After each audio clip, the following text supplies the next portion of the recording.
사랑과 은혜가 충만하신 하나님 아버지, 오늘 이 자리에 모인 저희들에게 주님의 크신 사랑과 은혜를 부어주심을 감사합니다.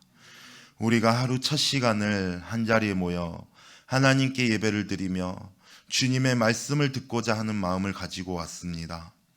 이 시간 성령님의 인도하심 가운데 주님의 음성을 분명히 듣고 깨닫는 시간이 되게 하여 주시옵소서. 특별히 오늘 말씀을 통하여 우리가 하나님께서 예비하신 새로운 하늘과 새 땅에 대한 소망을 더욱 확고하게 하시고 그 소망이 우리의 삶을 이끄는 큰 힘이 되게 하여 주시옵소서.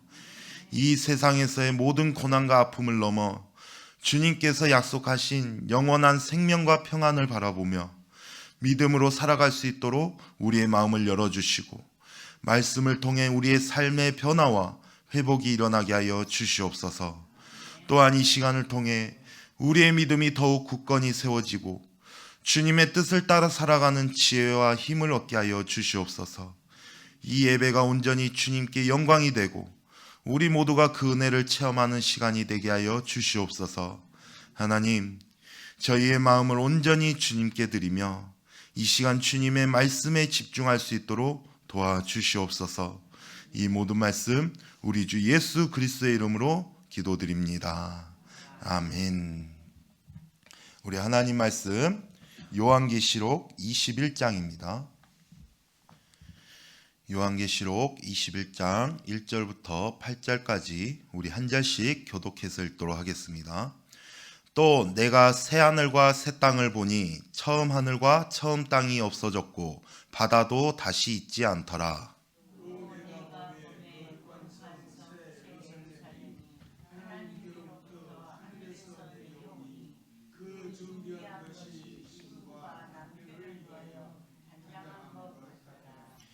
내가 들으니 보좌에서 큰 음성이 나서 이르되 보라, 하나님의 장막이 사람들과 함께 있음에 하나님이 그들과 함께 계시리니 그들은 하나님의 백성이 되고 하나님은 친히 그들과 함께 계셔서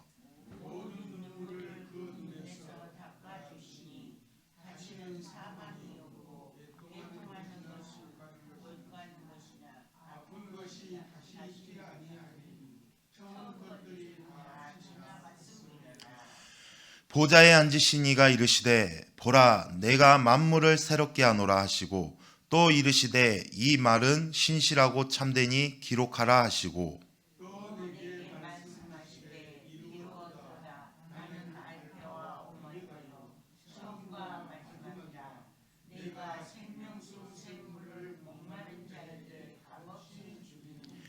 이기는 자는 이것들을 상속으로 받으리라. 나는 그의 하나님이 되고 그는 내 아들이 되리라. 그러나 두려워하는 자들과 믿지 아니하는 자들과 흉악한 자들과 살인자들과 음행하는 자들과 점술가들과 우상 숭배자들과 거짓말하는 모든 자들은 불과 유황으로 타는 못에 던져지리니 이것이 둘째 사망이라. 아멘. 할렐루야. 오늘도 여기에 모인 우리 성도님들 가운데 하나님의 은혜와 평강이 가득하기를 소망합니다. 이제 우리 요한계시록도 이제 마지막을 향해 달려가고 있죠. 이제 오늘 우리가 21장을 넘어가면은 이제 한 장밖에 남지 않습니다.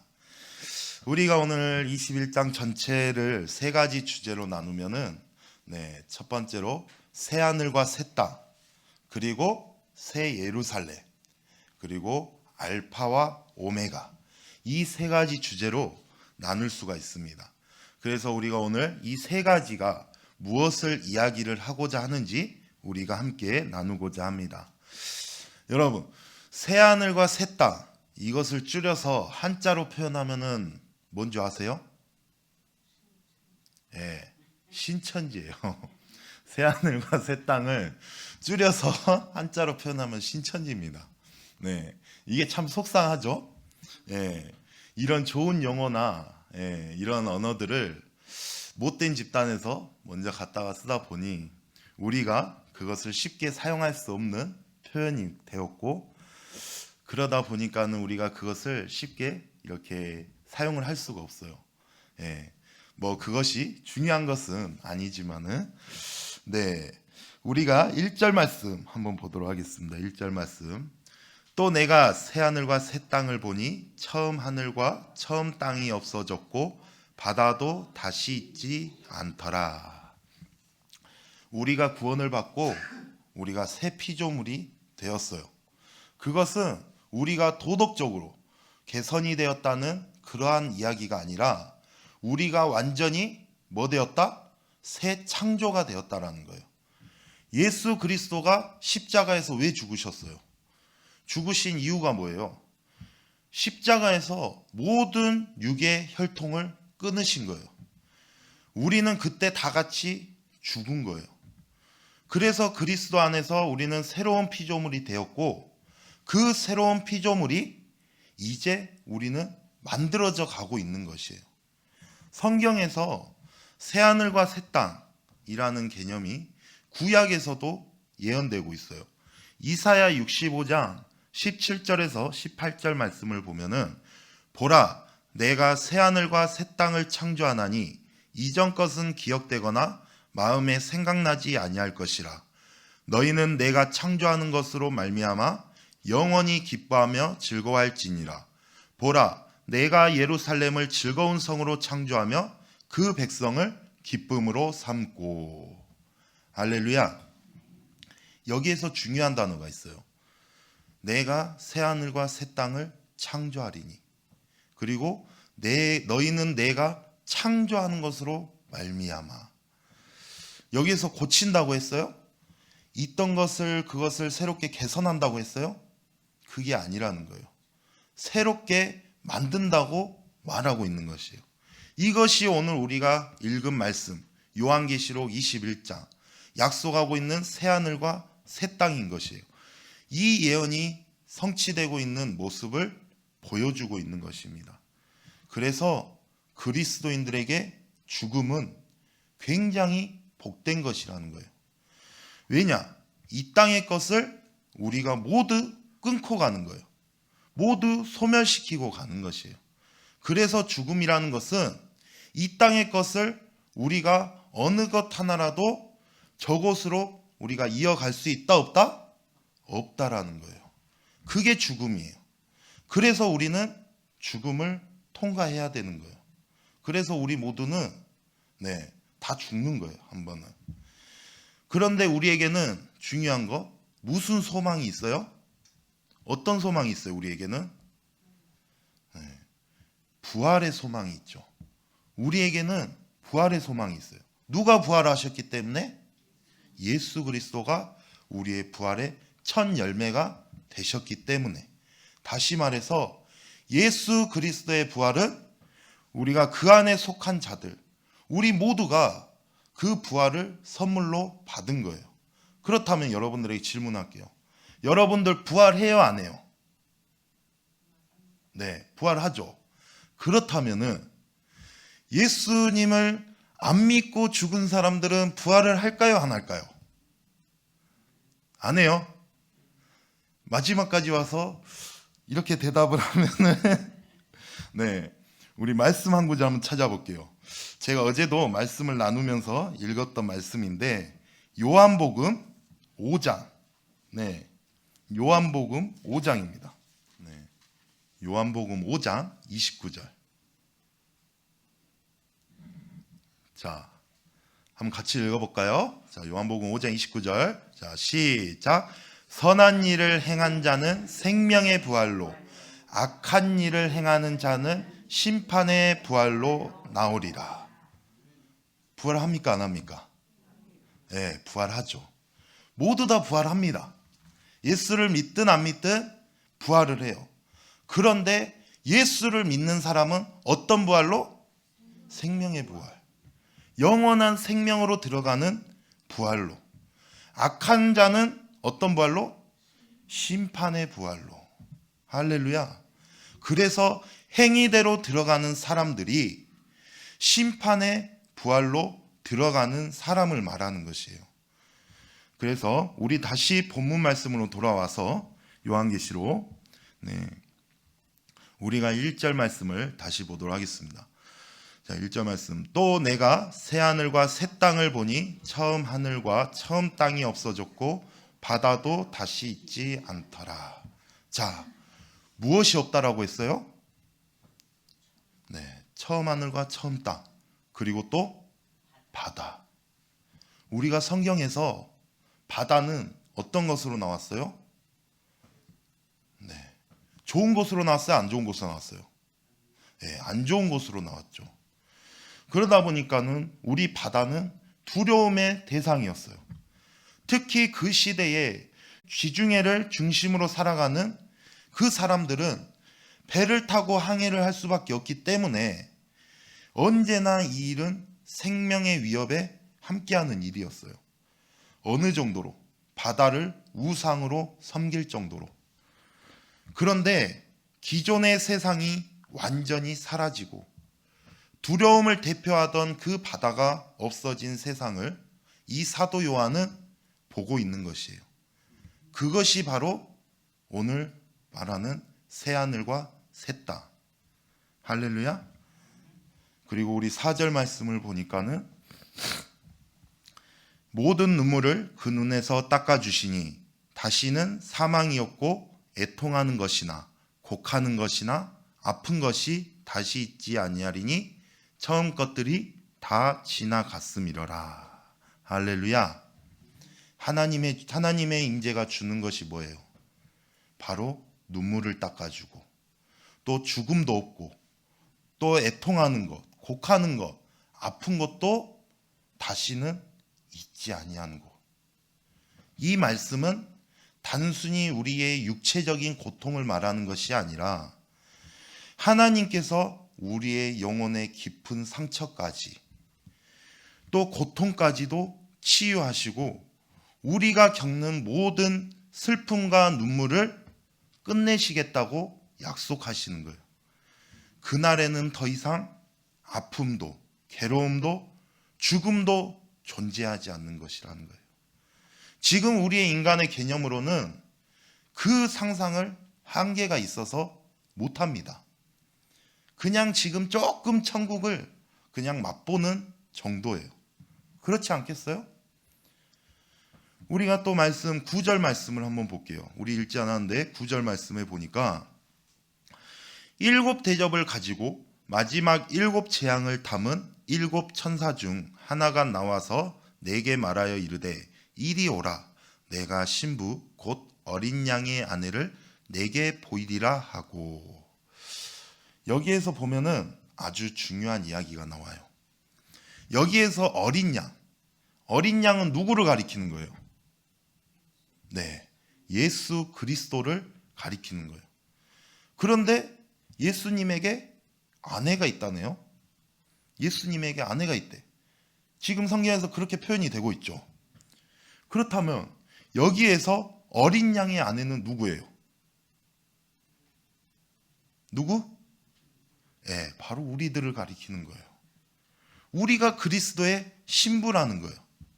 그러면은 그 말씀이 우리가 또 나오는데, 자, 2절 말씀 한번 봅시다. 2절 말씀. 자, 2절 말씀에 보니까 또 내가 보매 거룩한 성 새 예루살렘이 하나님께로부터 하늘에서 내려오니 그 준비한 것이 신부가 남편을 위하여 단장한 것 같더라. 신부가 누구를 위해 단장한 것 같다고요? 남편을 위해서 단장한 것 같다고. 그럼 여기서 남편은 누구예요? 예수님, 우리의 신랑이신 어린 양 예수 그리스도를 말하고 있는 것입니다. 그러면은 여기에서 새 예루살렘은 무엇을 가리켜요? 자, 여기서 헷갈리죠? 네, 새 예루살렘. 자, 여기서 새 예루살렘은 바로 우리들을 가리키는 거예요. 오늘 말씀에 있어서 굉장히 중요한 곳이에요. 여기에서 새 예루살렘은 신부의 모습으로 등장하고 있어요. 그리고 신부의 남편이 누구예요? 예수 그리스도. 여기에서 새 예루살렘은 그리스도의 신부인 우리들을 말하는 것이에요. 이것은 단순히 장소적인 것을 이야기하는 것이 아니라는 거예요. 지금도 신약 시대에 살고 있는 우리에게 교회는 뭐예요? 교회가 뭐예요? 우리 지금 이 건물이 교회예요? 아니라는 거예요. 건물이 교회가 아니라 우리 한 사람 한 사람, 우리 한 사람 한 사람이, 지금 여기에 모인 한 사람 한 사람이 교회라는 거예요. 할렐루야. 그런데 2절 말씀 뒷부분을 보면은 뭐라고요? 단장한 신부. 예, 단장한 신부라 그랬어요. 그렇죠? 여기에서 말하는 단장한다는 것이 뭐예요? 뭐 화장하고, 예? 뭐 외적으로 이렇게 꾸미는 것을 말할까요? 그게 아니라는 거예요. 우리의 내면적인 단장을 말하는 거예요. 그래서 우리는 어린 양의 신부로서 그리스도의 내면을 닮아가려고 우리는 연습을 해야 됩니다. 그래서 신랑의 모든 사이클에 맞춰서 우리는 살아야 된다라는 거예요. 왜? 어느 날 우리의 신랑이신 예수님이 이 고단한 삶을 살고 있는 우리를 데리러 오신다는 거예요. 여러분, 그날이 기다려지지 않아요? 그날이 기다려지지 않습니까? 기다려지죠. 그런데 세상의 것이 너무 재밌어가지고 우리가 그곳에 빠져 살면 될까요? 안 될까요? 안 된다라는 거예요. 우리는 누구의 신부이기 때문에? 예수 그리스도의 신부이기 때문에. 5절에서 6절 말씀 우리 함께 보도록 하겠습니다. 보좌에 앉으신 이가 이르시되 보라 내가 만물을 새롭게 하노라 하시고 또 이르시되 이 말은 신실하고 참되니 기록하라 하시고 또 내게 말씀하시되 이루었도다.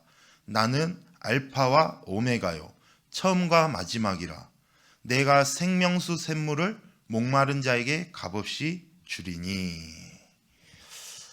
우리의 신랑이 되신 어린 양이 뭐와 뭐로 표현이 되어 있어요?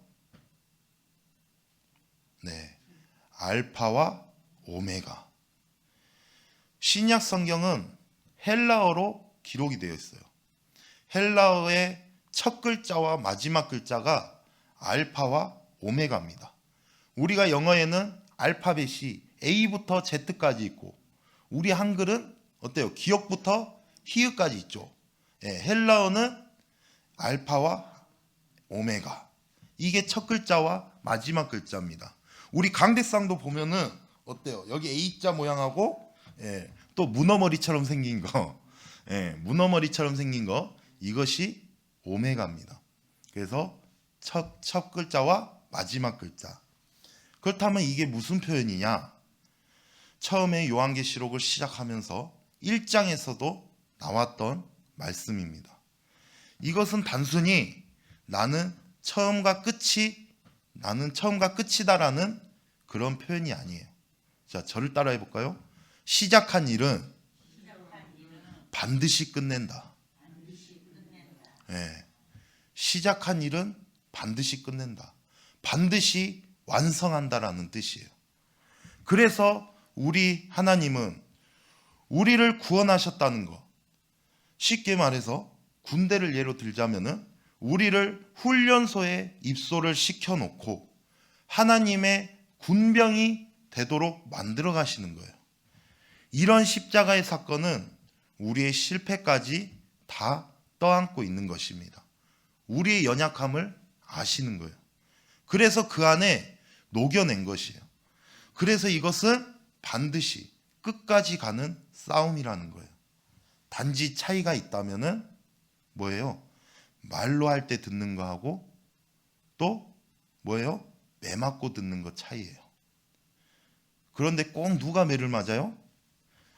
우리 권사님들, 자녀들을 키우면서 누구를 혼내요? 어떤 애를 혼내요? 고집센 애들을 혼내죠. 말 안 듣는 애들. 그렇죠? 그런 애들이 매를 맞는 거예요. 그래서 신앙생활은 우리가 말로 할 때 듣는 것이 제일로 좋다. 그런데 모두들 경험을 하셨을지 모르겠으나 말로 할 때 듣지를 않아요. 혼나야 정신을 차립니다. 뭐 제 얘기라고 할 수는 제 이야기라고 말씀은 안 드리겠습니다. 그런데 중요한 것은 하나님은 우리를 한번 그리스도의 구속의 십자가로 붙잡은 이상 끝장을 내신다는 거예요. 그게 알파와 오메가예요. 우리 남장로님을, 우리 한 권사님을, 우리 김정희 권사님, 우리 서막래 권사님, 우리 정영자 권사님, 권경자 권사님, 우리 경주쌤, 우리 또 신권사님, 차권사님, 또 성함은 모르지만 우리 또 같이 여기서 이렇게 우리 성도님까지 하나님은 절대로 포기하지 않으신다는 거예요. 우리 모두는 하나님이 목표하신 곳까지 가도록 되어 있어요. 우리의 조건과 기준의 근거로는 그것이 절대로 이루어지지 않아요. 전능하신 하나님이 우리를 붙잡고 있기 때문에 그 일이 될 수밖에 없는 것입니다. 우리가 마지막으로 한 절만 더 보고자 합니다. 우리 읽지 않았는데 22절 말씀이에요.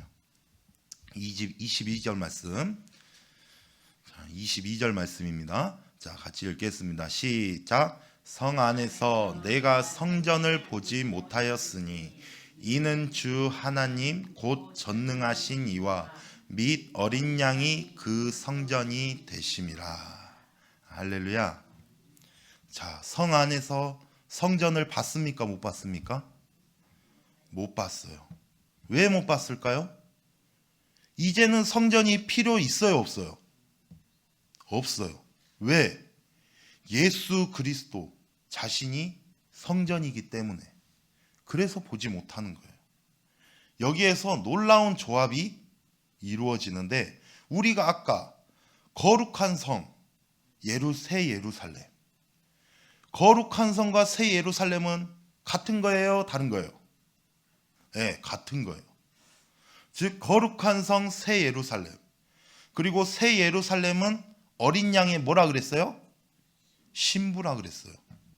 근데 방금 우리가 읽은 22절에 누구도 성전으로 소개되어지고 있죠? 예수님.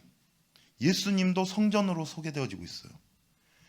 여기에서 예수님도 성전으로 소개되어지고 또 새 예루살렘, 거룩한 성인 우리도 신부로 소개되어진다면은 신랑과 신부는 뭐예요? 서로 하나죠. 하나라는 이야기예요.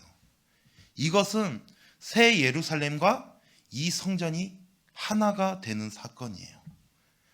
그것은 신랑과 신부의 연합, 온전한 결합을 이야기한다는 거예요. 장차 우리에게 임할 이제 마지막 남은 행사가 바로 그거예요.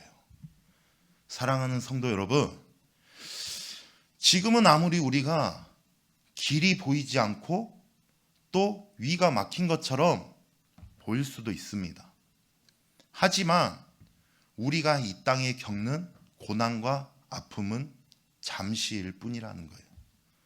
하나님께서 약속하신 영원한 나라에는 더 이상 슬픔도 고통도 눈물도 없는 영광의 시간이 기다리고 있다라는 거예요. 그래서 우리는 그 영광스러운 날을 위해서 우리는 모두가 단장한 신부같이 어느 날 다시 불현듯 나를 데리러 오실 예수님을 바라보면서 승리하는 저와 여러분 모두가 되기를 주님의 이름으로 축원합니다. 아멘. 기도하겠습니다. 사랑과 은혜가 풍성하신 하나님 아버지, 오늘 우리에게 새하늘과 새 땅에 대한 귀한 말씀을 주셔서 감사합니다. 이 세상에서 겪는 모든 고난과 아픔 속에서도 우리가 바라봐야 할 궁극적인 소망이 무엇인지를 깨닫게 하시니 감사를 드립니다. 주님께서 예비하신 그 영광스러운 새 예루살렘과 하나님과의 온전한 교제를 소망하면서 우리의 삶이 그 소망을 따라 살아가는 삶이 되게 하여 주시옵소서. 우리가 처한 어려움 속에서 주님의 약속을 믿고 끝까지 신앙을 지킬 수 있도록 우리를 붙들어 주시고 그 소망이 우리의 삶의 힘이 되게 하여 주시옵소서. 세상의 유혹과 고난 속에서도 우리가 하나님 나라를 바라보며 믿음으로 살아갈 수 있도록 주님 인도해 주시기를 주님 소망합니다. 주님, 우리에게 주신 구원의 은혜를 잊지 않게 하시고 예수 그리스도의 사랑과 희생을 따라 우리가 이 땅에서의 믿음의 길을 걸어가게 하여 주시옵소서. 우리가 주님의 뜻을 이루며 살아가는 모든 순간이 주님의 나라를 더욱 가까이 하는 삶이 되기를 원합니다. 끝까지 우리와 함께 하시며 우리의 소망을 이루어 가실 하나님께 모든 영광을 올려드리며 이 모든 말씀 살아서 역사하시는 주 예수 그리스도의 이름으로 기도드립니다. 아멘.